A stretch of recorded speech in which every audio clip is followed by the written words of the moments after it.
Welcome, everyone, to another edition of the AEF Podcast. Thank you so much for joining us. My name is Robstar, along with co-host Frankie D, the Holy Grail. We are back, baby. We are back. The Holy Grail himself is here. I'm so very happy for you guys to be sitting in on this with us. Today, you're joining us, and we're going to be going over basically what we're very excited for that's releasing shortly is the Cupid origin story film. Frankie D over here has been the mastermind behind it all.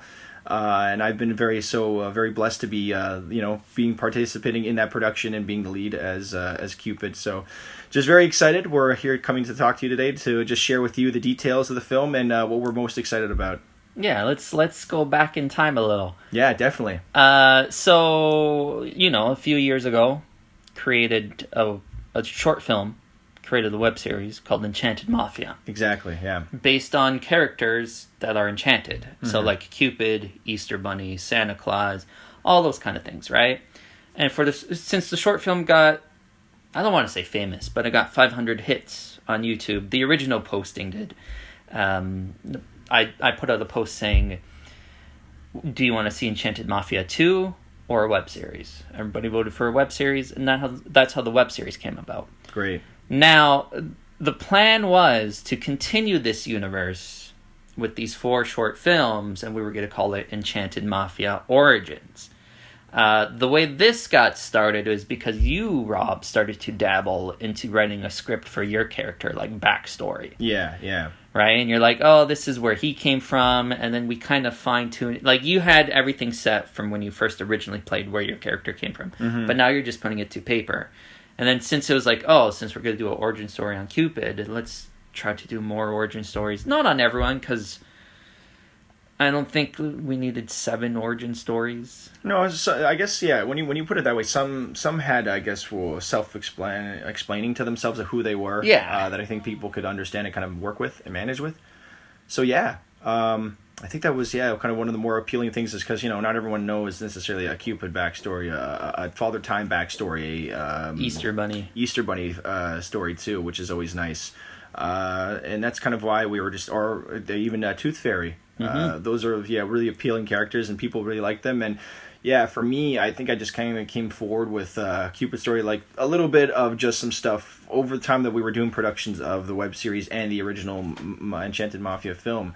That I just felt like, I kind of had this stuff I'm building off of. Maybe if I can, dabble in it a little bit more, what can I create, has a nice flow to it, that there's sensible qualities, redeeming qualities with the character. And that's why I was like, if we can do this with just even Cupid, let's see if we can definitely do this with Easter Bunny. This is great for Tooth Fairy stuff. And heck, even Father Time, there's a lot of depth there to just kind of create and have some fun with creativity and expanding, just who these characters are, where they come from, even where they're going eventually. Yeah. And it's much different tone, because the Enchanted Mafia, let's just call it the series that's been released, is kind of more on the comical tone. Yeah. Like, there is the whole crime to it, so there is a bit of seriousness, but it's more comical in that sense, whereas these take a more grittier feel to them. Yeah, they do. And I think that's kind of, what I was really hoping for when I kind of was writing and just experimenting with ideas for Cupid and Vinny, the character itself. It's like, we all have actual names that go with the Easter Bunny, the Tooth Fairy, Santa Claus, I think even Father Time, we all gave each other names. Lenny was for the leprechaun.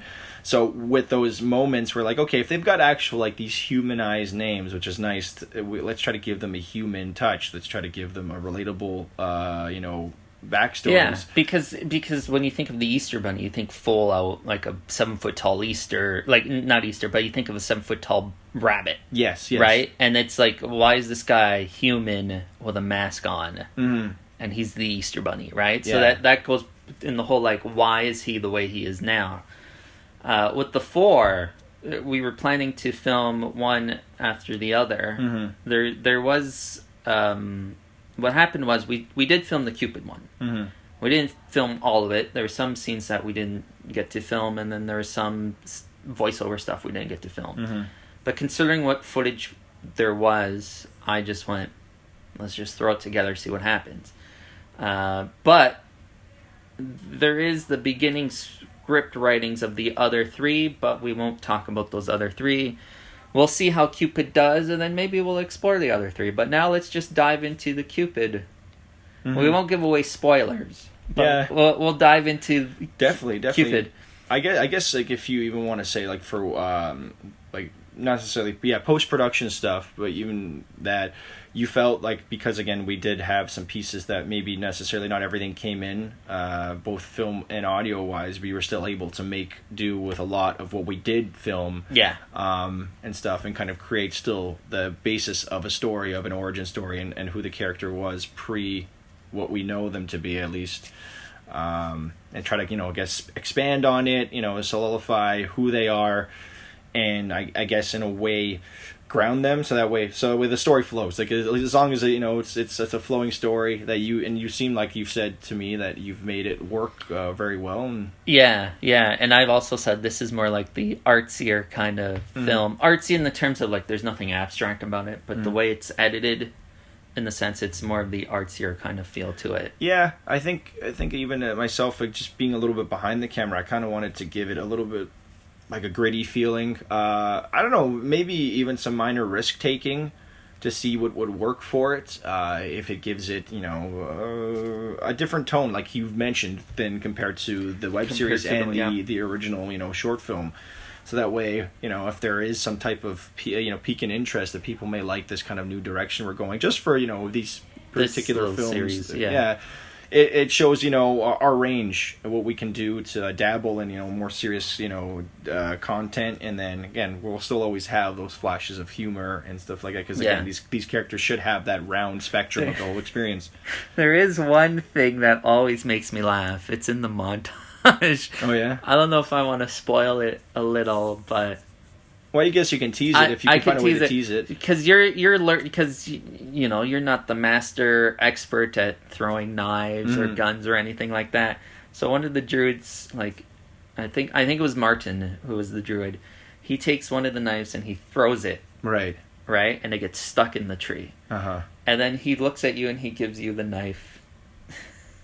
And then you're kind of cautious about it, and you kind of walk slowly up, and you go to about to throw it, but it cuts to the tree, but you see it hits the tree and it just falls to the floor. Oh, one of those. Was that one of the edits we were doing? Because we were trying to get it stuck in the tree, right? Part of me was just like, okay, he needs to build up. Right? I won't say what happens in the rest of the montage, but it needs to build up. And when you throw it and it just collapses to the floor, because that shot was supposed to be, we were trying to get it in the tree, we did a couple of little shots, but that was one of the shots where I went into the tree, but it fell, or it didn't even connect, and I went, I can still use this footage, just to show that you're still working it out, right? But when I was editing it and watching it back and forth, that part always made me laugh. Yeah, I think I do remember a lot of those ones where we were doing the knife throwing and practicing it, and even trying to get the in frame shot of the knife, I guess, penetrating the tree, so that way at least it got into the tree bark and then it stayed in the tree. Yeah. I do remember that. Yeah, there was a few times they just didn't hit. And again, I think at times it kind of does work, because if you're showing that the character is failing because he's still trying to figure out these new things, because again, that's what the story is about. It's him becoming Cupid and learning the ways of what it means to be Cupid and not everything else it is. I do like that. There's some qualities there of some air, but again, it's part of the process of that. So you build up a story, and it makes that character much more relatable. I'm just really happy that it is kind of on its feet, because we did take some time off from the film, understandably due to the circumstances that everyone has experienced.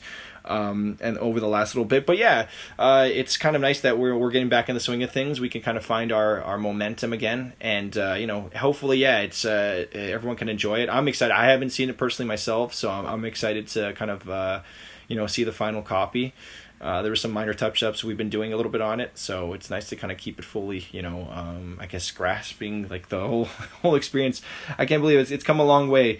I kind of, like I said earlier, I put personal touches to myself of okay, who is this guy I'm being he can be a tough guy, but he didn't. I don't want him to necessarily have always been a tough guy. Yeah. Not anyone who is a tough guy doesn't start out as a tough guy. You kind of like adapt and. It's like calluses. Yeah. Right. Exactly. And I wanted to find out who this guy was underneath all these calluses of just emotions and stuff like that, because we've seen like there's. I mean, for many of the web series that we've done in the short films, Vinny's more or less a serious, pretty... The hitman is sort of... Yeah, there's not too many jokings or laughings with him. He's just straight to the point if he needs to be.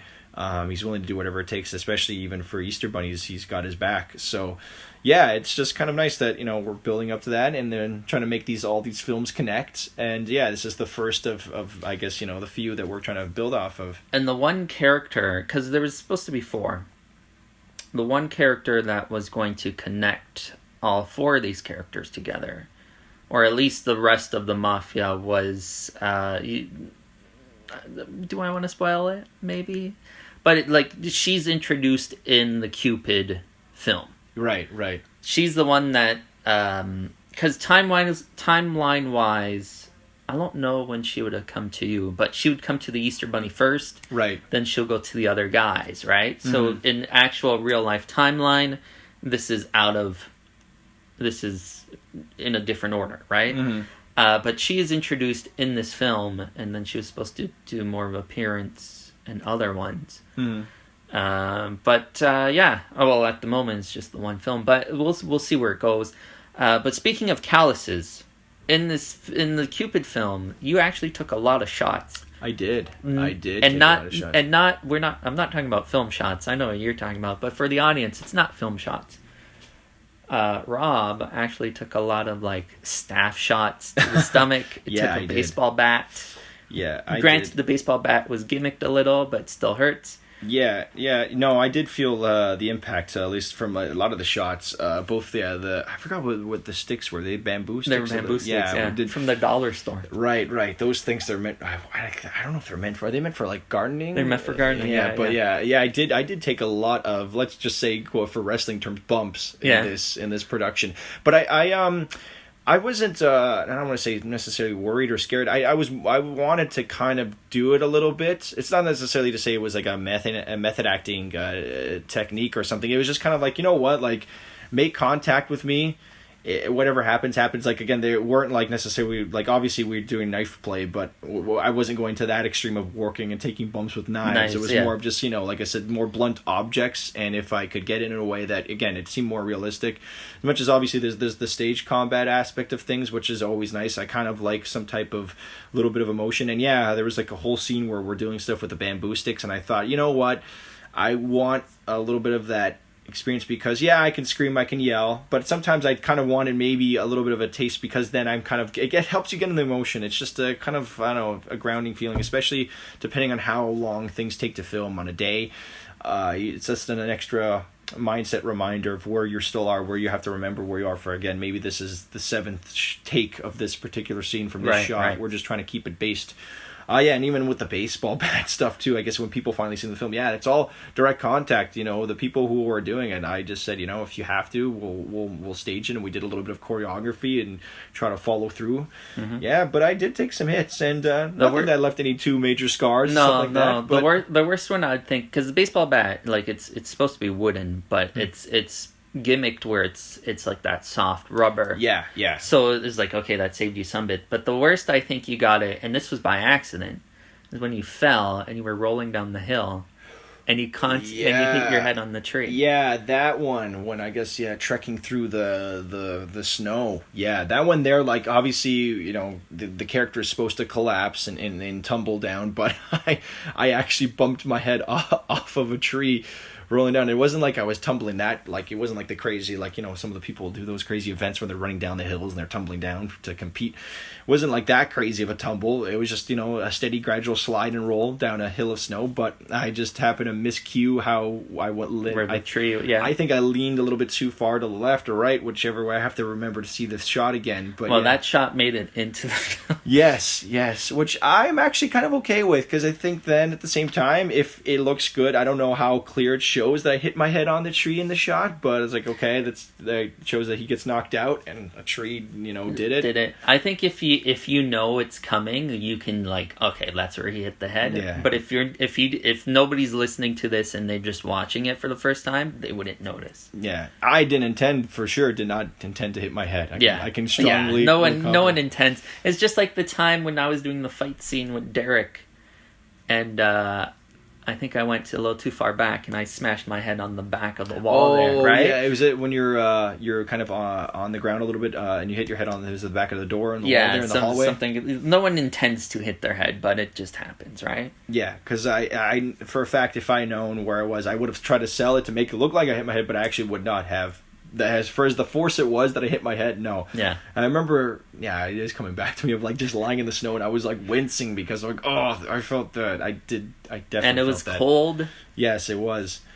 So I got soaked for that one. That was I mean, there was a lot of experience for this film when come to think of it, of just experiencing a lot of snow time, summertime stuff, the heat, and then even spring, all that exposure of just like different elements or different times of the year of just wilderness stuff. And we were just trying to get I wanted it to be as gritty as possible, mysterious at certain times as possible, just to see like, hey, what are the people when they think Cupid, naturally it's a baby and in a diaper sort of shooting arrows and stuff like that. It's all lovey stuff. But I just kind of, again, from what we had built off of and you had created with Enchanted Mafia, I just wanted to see what I could do to bring to the table of contributing to a character and who they were and what they are.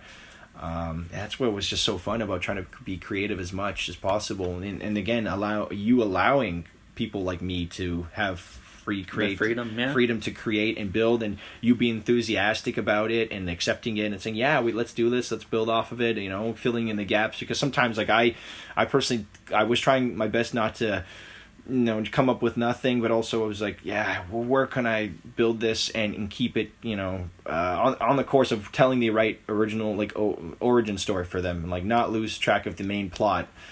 And, you coming in and, okay, well, what if we do this? And, just ideas and stuff. And, there's a lot of people to thank going forward with the film. I'm still going to be thanking them, indebted to them. You obviously are number one, without question, Frankie D, the Holy Grail. He's not the Holy Grail for no reason.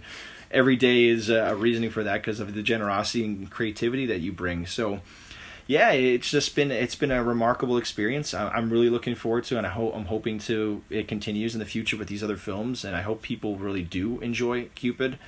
Get a little bit sense of wonderment from it, and kind of builds more suspense to what's to come. I mean, you even said yourself, I guess, just from not having the idea of we couldn't, because we did miss out maybe on some key shots or some voiceover audio stuff, to make do with what you had. And if you feel confident enough, I even told you many times, if you like it, I'll like it, and I'm going to be happy with it, because again, it's always a good, I think you always have the right vision. I've never second guessed it to begin with. I read, so the way, so it's so tongue tied. Did you hear? I said so many things differently. But it was, we had all this footage. We were just missing some. Mm-hmm. And it's just like, I'm sitting there, I went, you know what? Let me edit it, see how it goes. And then when I started editing it, just, when you get on the flow of things? Yeah. So I did this in the span, only because I took a break in the span of like 2 or 3 days of putting it all together.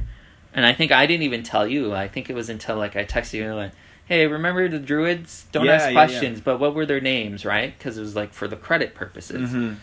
And then once it came out the way it came out, knowing like, okay, like we didn't have this part in the end because we didn't film it, so I had to edit that out. I'm like, it still works. It's still one of those, to me, because I've worked with a couple of film festivals and I've seen a bunch of films. It's just like, this is in par in what I've seen, right?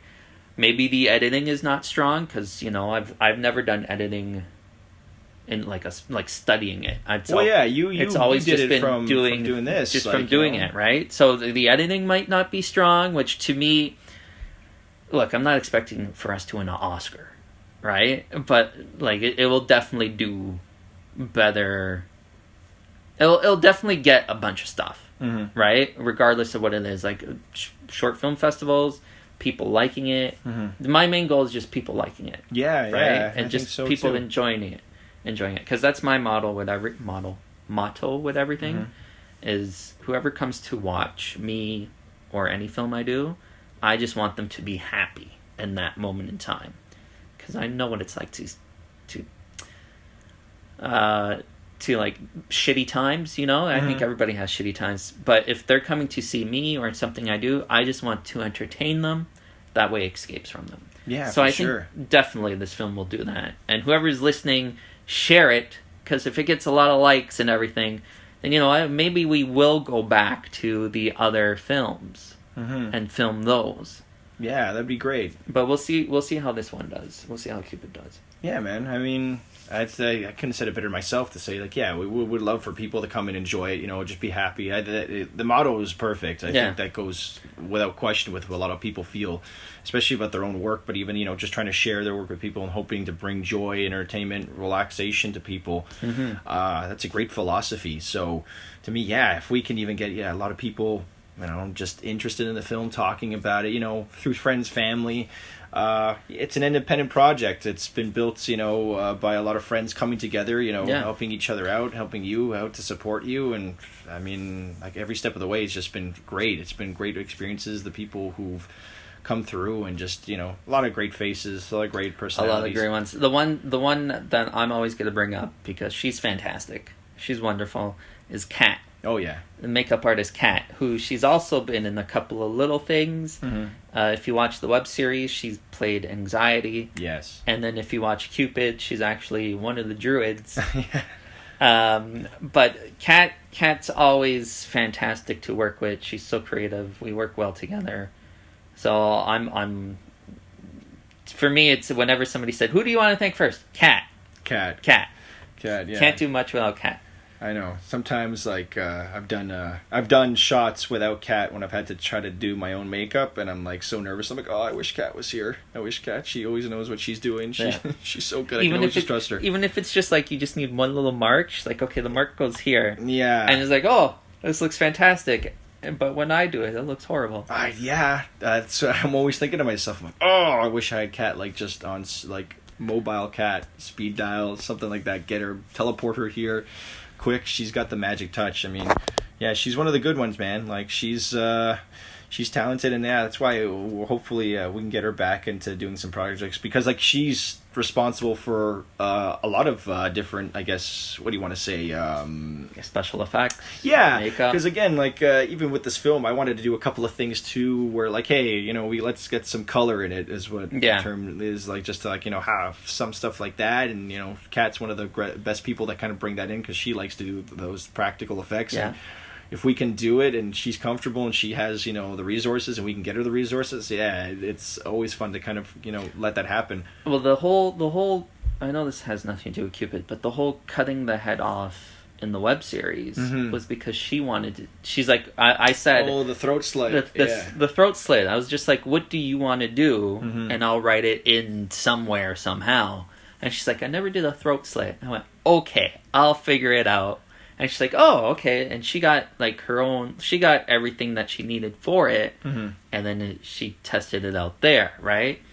So, yeah, there's been, if you watch some of the things have been, like, her ideas, and me just writing it in so she can do it. Sweet. So, yeah, so it's always fun to work with Kat.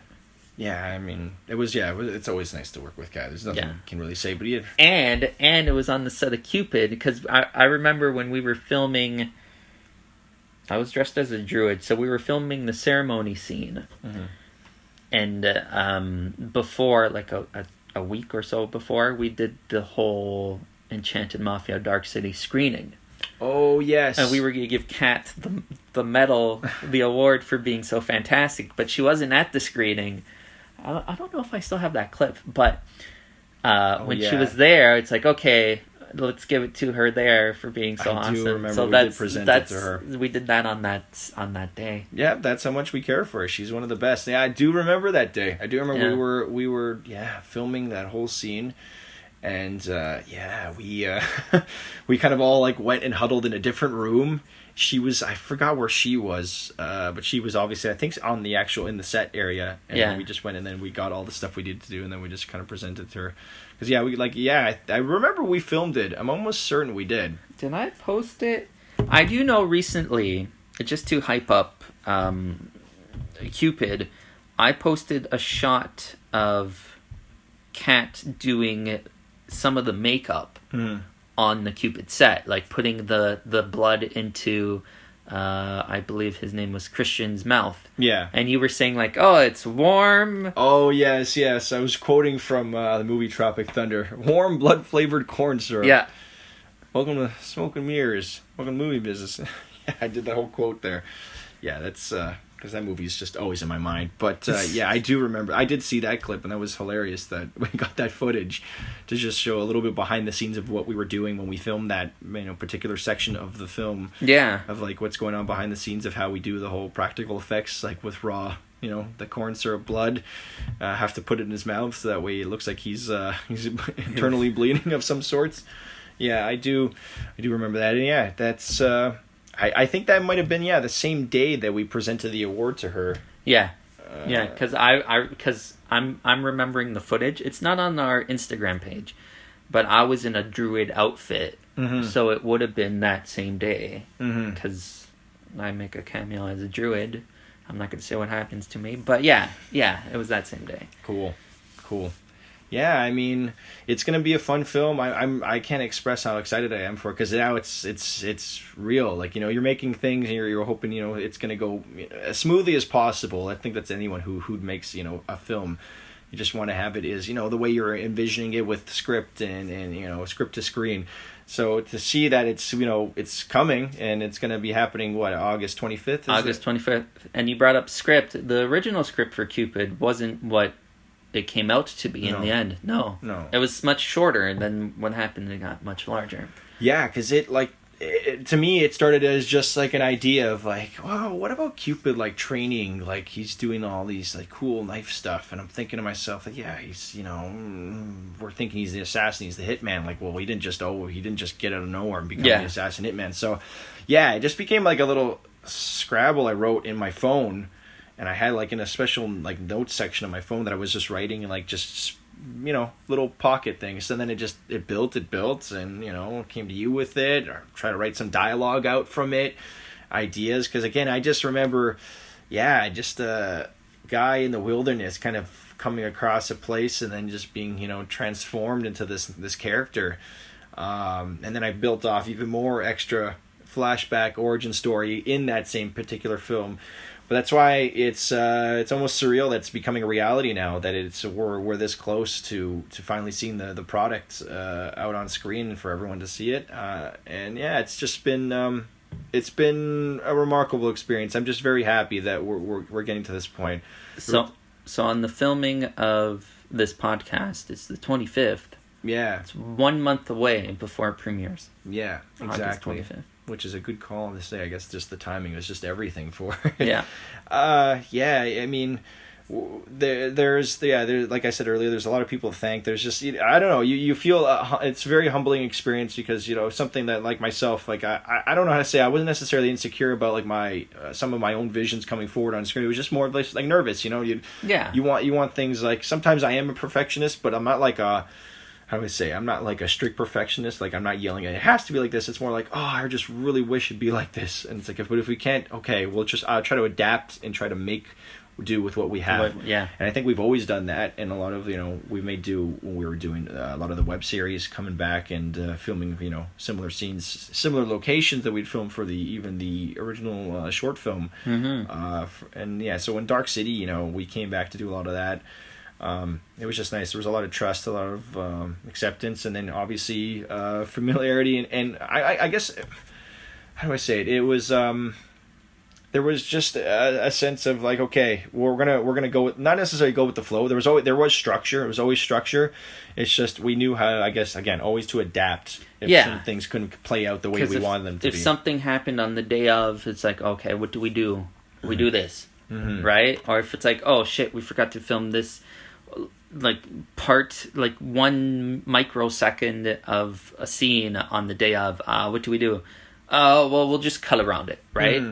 And that's the only way we can do, because I wouldn't say we're like we're putting out major motion pictures, right? Because we're still learning, but at the same time, we know what to do to get it to where we want it. Yeah. Right? Yeah, exactly. So it's like, okay, we need to adapt here. We know how to do that. Right? As opposed to, oh shit, we need to adapt. Oh well. You know what I mean? Yeah, I get it. I get what you mean. It was just, because again, there were a lot of people who were putting in their own creative input or like supportive input to say like, okay, this is what we can do. This is how we can do it. Like I try to like keep that same mentality on set when we were doing Cupid, whether it was even just the two of us working on certain shots together.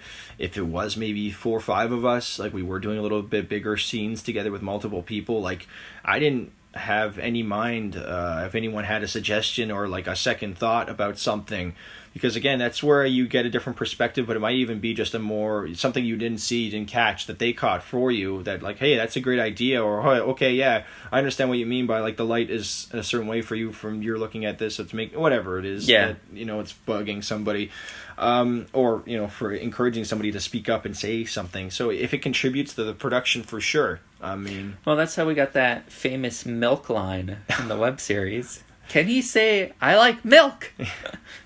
That was on the day of. That was Aaron, right? Yeah. Yeah, Aaron just dropped the line. I was like, that was great. Because you came up to me, you're like, can he say, "I like milk," but like, "I like milk"? I'm like, yeah, okay. Oh, yeah, yes, I do. That was so funny just because, like, he would chirp in the environment and, like, anything.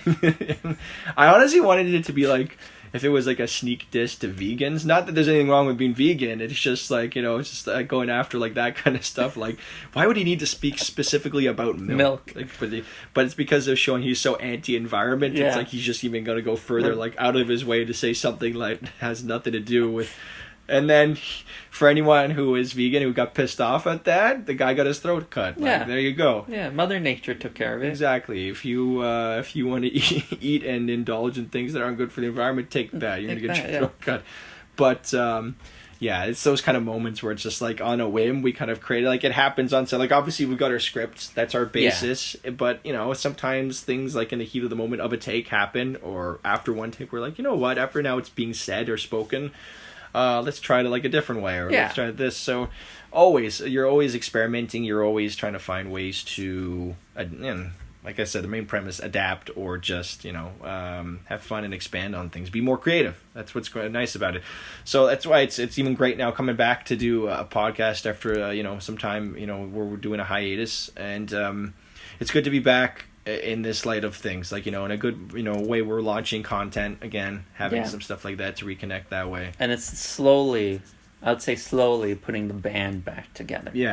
Yeah, little by little, like we'll get there, and hopefully, like I said, we got a month away pretty much, or whenever people decide this, it's coming. You can listen to this and then get a little bit more hyped up, because it's looking pretty good. Just even I saw even just a little sample of what you said, like for a teaser for it too. The teaser trailer. I will drop this. Whoever's listening right now, right now, the teaser trailer is out on the web somewhere. Ooh. Like not like how YouTube has like, oh, you have to wait for the premiere. I will say it's out on the web somewhere where anybody could watch it, but you have to be subscribed to it. And I brought up multiple times different, I don't want to give it away, but like different social media sites where it's just like, hey, I'm on this, you should follow because I drop stuff there. So it's there. But I'm not going to say where it is, because if you're not subscribed to that, you can just wait until the YouTube one comes out. Oh, for sure. Yeah. So that's why now people are going to have to go and backtrack and go, okay, now I'm going to have to do a go down the rabbit hole and find out. Well, they don't have to backtrack that much. Because I don't think I haven't posted like, oh, it's out there. But I posted like a website saying like, this is where I post stuff. Go subscribe, bookmark it, whatever. So it's up there, so people could see the early access. But They don't know where to look. The teaser, it's going to drop on YouTube. Teaser's going to drop on YouTube, and then on the Facebook page, and then on the Instagram page. Nice. Definitely YouTube first, and then like the next day, the other things. For sure. But right now it's on a different platform where anybody can view it. And it's just sitting there right now. It's just sitting there right now, yeah. Oh, that's very, very tempting. Yeah. Because like I said, I saw like what you showed me, and it looks great. It looks really cool. I got excited for it. Yeah, and I guess the visuals too. Like there was a lot of different colors. There was like a lot of dark colors in this, some bright colors, even some, I guess, what we're gonna say off colors too, like black and white stuff too. So yeah, it's just very. It's an interesting looking film so far, from what I've seen, just of some of the raw shots, like, and some, I guess, included in that teaser. Yeah. So yeah, visually, I'm looking forward to see how it looks and how it came out naturally. Did you find that there was like any issue with having to look at the footage back when you were doing the editing and finding that, oh man, like, you know, I thought maybe this looked nicer on the phone, but now bringing it onto my screen on my computer, it seems like the second guessing the exposure rate, depending on what it was, too bright, too dark. Some of it, I had to keep in mind, like, this was my old phone I was filming off of, and then I think we also filmed off of Christian's iPhone. Yeah. And some of it was also your phone, but, like, the shots that were filmed off of my phone, I had to remember, okay, it's the old phone. The footage might not look as good as my new phone, right? So, like, okay, get past that. Some of the shots, because it's more of a grittier feel, I kind of left it a little grittier. Cool. Just to see, like, I didn't want to play too much around with contrast and levels, like coloring and all that. Because I wanted the grittier feel. Like, to me, like, as I said, when I was editing it, I get, like, William Shakespeare, not the way they spoke, but, like, that kind of vibe of, like, this is how they would speak for Shakespeare, right? So it's like, okay, Shakespeare is not that bright. I'll leave somewhat of the darker moments for the darker times, and then, like, the parts where it's, like, Cupid with his girlfriend, I'll say, is a little bit brighter, or like the montage, because it's nice and sunny out, it's a little bit brighter, right? But other things are like, you know, we did the candlelight lighting, so it is a little bit darker than for sure. anywhere else, right? For sure. But I think it came out for, like, everything. I think everything came out fine. Like, that you were satisfied with, that you could work with and build off of. Yeah. Like, I guess if you had to, like, tweak it a bit, but it was manageable for sure. Yeah, right. Definitely manageable. Yeah, because we did. Now that you do bring it up, we did. I think at least 2 to 3 different phones. Yeah, mind you, myself and Christian, who as part of the production, he has a little part in this film. Yeah, him and me, we both actually had the exact same phone. And I think that's why it was nice to have 2 at once. 2 at once, because it also did shoot in 24 frame, and it was like 1080 or whatever, or 4K. I think it might have been 4K at one point. I can't remember, but something like that with the phones we had for the cameras. That was nice to kind of have 2 going at once, because then we could do. There is one scene where it's just like one phone was focused on Carrie. The other phone was focused on you. So, like, cutting back and forth with that was like... Yeah. Because it's just like, oh, okay, because it sounds like the same room, right? So I don't have to worry about room tone. And if I wanted to throw in, like, so let's say you're talking to start off with, I can cut to Carrie, and it still sounds the same, right? So it's like... perfect. Yeah, that speeds up things so much. Yeah. That's what I was kind of hoping for. Like, okay, we got 2 guys, exact same phone, same features, everything. Let's just run with it, and we can do the same scene with 2 cameras rolling at the same time. That's great. It helps faster. Obviously, then is like the whole thing with transferring files was always an issue, but I think that's just the detriment of every editor that has to deal with that kind of stuff. And I had to convert, because I was editing off of Adobe Premiere, so I had to convert .mov into .mp4. Cool. That's always must be an experience. Yeah, because it's like, okay, let's bring all this footage in. Let's wait. well, you're waiting and then you're hoping that like nothing is going to come up, because that's always like that. You have to hold your breath because there's going to be a message like whatever it is, space corrupted or something. Yeah. That's always like. Luckily, nothing like that happened. Oh, well, that's great. I mean, I'm like I said many times, I'm excited. I'm looking forward to definitely to the teaser, for everyone to see the teaser finally, hopefully, and then obviously definitely the film. And then hopefully a lot of people do really, really like it, and it's gets a lot of views and a lot of definitely appreciation, because, I mean, I have so many people to be thankful for. You, definitely, Holy Grail himself, to be thankful for this, and everyone else who contributed both behind the scenes, in front of the camera. Your grandparents? Yeah, no, for your sure. Your parents? There's a lot of people who were just, it definitely allowed us to be in their homes, or just even in, part of like, some part of their lives in a way to help make these films possible. And it's just, I really hope people like it, and I'm excited for what your work, and then a little bit of what have I done can be appreciated. That's mainly what a lot comes down to. If I had a projector and like a screen or like a bed sheet and like a good backyard, let's say, I would have done like a outdoor premiere thing, but I don't have a projector. I don't either, unfortunately. I'm pretty sure there's not too much to cost, but that's for the future. I mean, especially now that things have, I guess, the dynamic of what's going on right now in our world. Hopefully, then other things will allow us to do that. Maybe again, if we can get going with some of the other films and potential projects coming up, that we can definitely do that for one or two of them. That'd be really nice, because, I mean, we know from personal experience the whole. The web series, that premiere, like I still have people who talk about how much they love that, and that whole setup of what we did and where we hosted it and how it was just presented. Like a lot of people, I still to this day. Actually, that premiere had a trailer for the Origin series. Yeah, which everyone was like, "Huh?" Yeah, and then when you found out it was like Origin, it's like, "Oh." Yeah. So that was interesting. Yeah, that was why people love that. We gave them a little bit of just the past, the present, and then the future. All in that experience of just visually showing and presenting to them. And again, it was a great experience of just so many people who are friends and extended family of us, plus people who are with the whole ride of the productions, just all being there to celebrate with us and celebrate what you've done and you've achieved and continue to achieve. So. Yeah, I know it would definitely be nice to do that for Cupid, but hopefully with the way it's being presented and distributed, that again it gets the same appreciation. Well, there's always that online kind of like, let's do a Google Meet and then just throw the presenting screen up, but it's not, because it's summer and it's hot out. It would have been nice to have like just a projector onto a screen. Oh yeah, in like a backyard. Yeah, because I think if we did it in a park. Somebody might be like, "Hey, what are you doing over there?" And it's like, piss off. Yeah. Right? Granted, we wouldn't have 30 people. I think it would be much smaller.